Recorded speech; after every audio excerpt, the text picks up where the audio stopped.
Iran Iraq ಯುದ್ಧ ಮತ್ತು ಬೆಂಗಳೂರಿನಲ್ಲಿ 600 ಕಂಪ್ನಿಗಳು ಮುಚ್ಚಿರೋದ್ರಿಂದ ಇಲ್ಲಿ ಮತ್ತು ಶನಿವಾರ ಬೇರೆ ಇವತ್ತು ಇಡೀ ಶಾಂತಿನಗರ ಬಸ್ ಸ್ಟ್ಯಾಂಡ್ ಖಾಲಿ ಬಣಗುಡ್ತಾ ಇದೆ, ಖಾಲಿ ಹೊಡಿತಾ ಇದೆ. ಈ ಟ್ರಾಫಿಕ್ ಆದ್ರೂ ಸಹ ಇವತ್ತು ಒಂದು ಹೊಸ ವ್ಯವಸ್ಥೆ ಜಾರಿಗೆ ತರ್ತಾ ಇದ್ವಿ, ಒನ್ ವೇ ಮಾಡ್ತಿದ್ವಿ. ಅಲ್ಲಿ ಏನು KH ರಸ್ತೆ ಮತ್ತು ಇಲ್ಲಿ BTS ರಸ್ತೆ ಇದನ್ನ ಒನ್ ವೇ ಮಾಡ್ತಾ ಇದ್ದೀವಿ ಅಂತ ಒಂದು ಮಹಿಳಾ ಪೊಲೀಸ್ ಅಧಿಕಾರಿ ಒಬ್ಬರು ಕಾತ್ಯಾಯಿನಿ ಅಂತ ಹೇಳಿ ಅವರು ಮಾಡ್ತಾ ಇದ್ದಾರೆ. ಅಂದರೆ ಎಷ್ಟು ಅವೈಜ್ಞಾನಿಕ, ಜನ ಇದ್ದಾಗ ಆ ಟ್ರಾಫಿಕ್ ಅನ್ನ ಹೇಗೆ ಕಂಟ್ರೋಲ್ ಮಾಡಬೇಕು ನೋಡಿ. ಅವ್ರು ಎಷ್ಟು ಸ್ಪೀಡಾಗಿ ಬರ್ತಾ ಇದ್ದಾರೆ,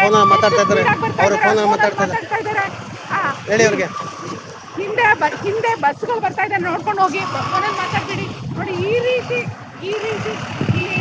ಇಡೀ ಟ್ರಾಫಿಕ್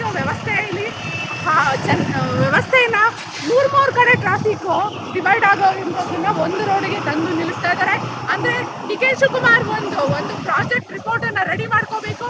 ಟನಲ್ ಅದು ಶಾಂತಿನಗರದಲ್ಲಿ ಹೆವಿ ಟ್ರಾಫಿಕ್ ಇದೆ ಅಂತ ಆ ಟನಲ್ ರಿಪೋರ್ಟನ್ನು ರೆಡಿ ಮಾಡ್ಕೊಳ್ಳೋಕ್ಕೆ DCM DK ಶಿವಕುಮಾರ್ ಫೇಕ್ ರಿಪೋರ್ಟನ್ನು ರೆಡಿ ಮಾಡ್ಕೊಳ್ಳೋಕ್ಕೆ ಈ ಒಂದು ಫೇಕ್ ವ್ಯವಸ್ಥೆಯನ್ನು ರೆಡಿ ಮಾಡ್ತಾ ಇದ್ದಾರೆ ನೋಡಿ.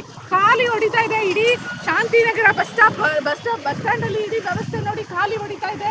ಇದ್ರ ಜೊತೆಗೆ ಅಲ್ಲೊಬ್ರು ಮಾತಾಡ್ತಾರೆ ಅಂತ ಅನ್ಸುತ್ತೆ, ಮಾತಾಡ್ಸೋಣ ಹಾಗೆ ನೋಡಿ.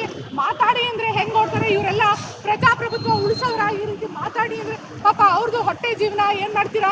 ಅವ್ರು ಮಾತಾಡಿದ್ರೆ ಯಾರೋ ರಾಜಕಾರಣಿಗಳ ಅಥವಾ ಯಾರೋ ಅಧಿಕಾರಿಗಳ ತಂದು ಅವರನ್ನು ಜಾಕ್ ಎತ್ತುತ್ತಾ ಇರ್ತಾರೆ, ಅದರಿಂದ ಮಾತಾಡಲ್ಲ ಈ ರೀತಿ ನೋಡಿ. ಪೊಲೀಸರು ಇಲ್ಲಿ ಶಾಂತಿನಗರ ಬಸ್ ಸ್ಟ್ಯಾಂಡಿಂದ ಬಹುತೇಕ ತಮಿಳುನಾಡಿಗೆ ಮತ್ತು ಇತರ ರಾಜ್ಯಗಳಿಗೆ ಹೋಗುವಂಥ ಕೇರಳ ಬಸ್ಗಳು ಬರ್ತದೆ. ಸರ್ ಇಲ್ಲಿ ಬರಕ್ಕೆ ಬಿಡಲಿಲ್ಲ, ಹೇಗೆ ಬಂದ್ರಿ?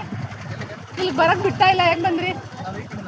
ಹೇಗ ನೀವು ಶಾರ್ಟ್ ಕಟ್ಟಲ್ಲಿ ಬಂದ್ಬಿಟ್ಟಿದ್ದಾರೆ. ನೀವು ಬರ್ತಿರ್ತೀರಾ? ಈ ರೀತಿ ಒನ್ ವೇ ಮಾಡಿಬಿಟ್ರೆ ಕಷ್ಟ ಆಗಲ್ವಾ?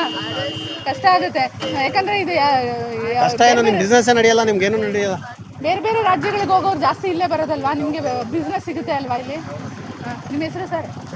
ನೋಡಿ, ಚಂದನ್ ಅವ್ರು ಹೇಳಿದ್ರು, ಅವ್ರ ಜೀವನ ನಡೆಸೋದೇ ಒಂದು ಕಸ್ಟಮರ್ಸ್ ಬಂದಾಗ ಈ ರೀತಿ ಅವ್ರಿಗೆ ವ್ಯವಸ್ಥೆ ಆಗ್ತದೆ. ಆದರೆ ಖಾಲಿ ಇರುವಂಥ ರಸ್ತೆಗೆ ಒನ್ ವೇ ಮಾಡ್ಕೊಂಡು ಕೂತ್ಕೊಂಡಿದ್ದಾರಲ್ಲ, ಈ ಅಧಿಕಾರಿಗಳಿಗೆ ಬುದ್ಧಿ ಇದೆಯಾ? ಈ ಅಧಿಕಾರಿಗಳಿಗೆ ಇನ್ನೊಂದ್ಸರಿ ಎಕ್ಸಾಮ್ ಕೊಟ್ಟು ಪಾಸ್ ಮಾಡಿ ಅಂತ. ಅಮೆರಿಕದಲ್ಲಿ ಪ್ರತಿ ವರ್ಷಕ್ಕೆ ಶಿಕ್ಷಕರಿಗೆ ಒಂದೊಂದು ಎಕ್ಸಾಮ್ ಕೊಡ್ತಾರಲ್ಲ, ಹಾಗೆ ಇವರು ಟ್ರಾಫಿಕ್ ಪೊಲೀಸರಿಗೆ ವರ್ಷಕ್ಕೊಂದು ಎಕ್ಸಾಮ್ ಕೊಟ್ಟು ಪಾಸ್ ಮಾಡಿಸ್ಬೇಕು. ಹೊಸ ವಿಚಾರಗಳನ್ನು ಸ್ಟಡಿ ಮಾಡಲಿಲ್ಲ ಅಂದರೆ ಬ್ರೈನ್ ಹಿಂಗಾಗ್ಬಿಡುತ್ತೆ ಅಂತ ಅನಿಸುತ್ತೆ ನೋಡಿ. ನಾನು ನಿಮಗೆ ಇಡೀ ವ್ಯವಸ್ಥೆಯನ್ನು ತೋರಿಸಿದ್ದೀನಿ. ಇದು ಪೊಲೀಸರು ಸೃಷ್ಟಿಸಿರುವಂತಹ ವ್ಯವಸ್ಥೆ. ಈ ವ್ಯವಸ್ಥೆ